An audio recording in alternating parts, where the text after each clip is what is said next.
help. Older people are especially vulnerable to loneliness and social isolation, and it can have a serious effect on health. It is at its worst during the Christmas period, as figures show 75,000 people are reported to feeling lonely. Age Cymru is Wales' leading charity that specialises in helping the elderly feel less alone by reaching out to them via phone call. Feeling isolated is uncommon during this season, as most spend it with family and friends. Michael Phillips, who is the account manager for Age Cymru, says this is due to change in wider society. We find that communities are more and more difficult for older people to engage with. For example, the bus services are being cut back.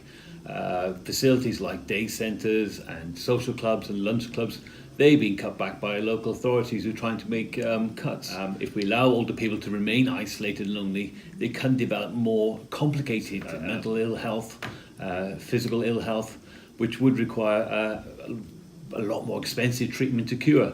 To help those who are lonely, Maesy Coed Community Centre will open their doors for a third time on Christmas Day. Darren Smar started the event in 2016 when he realised how important it is to make someone feel included, especially during the festive period.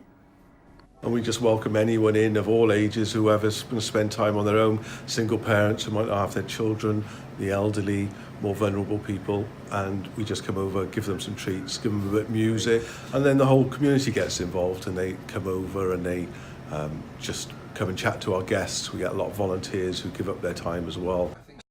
Pete Robbins attends the event every year and believes Christmas should be spent with friends and loved ones. There's other places I could go, but it wouldn't be as joyful, as jolly as this, you know, because everybody's in the same boat, more or less, you know.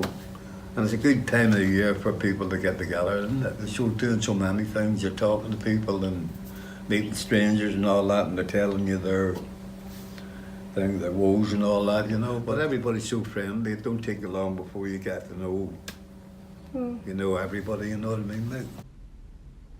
Figures show that loneliness is at its highest ever. With 9 million people in the UK, almost a fifth of the population say they feel isolated. Can this issue be fixed by improving funding or from the action of the community? Emily Wynne, Atrium News, Cardiff.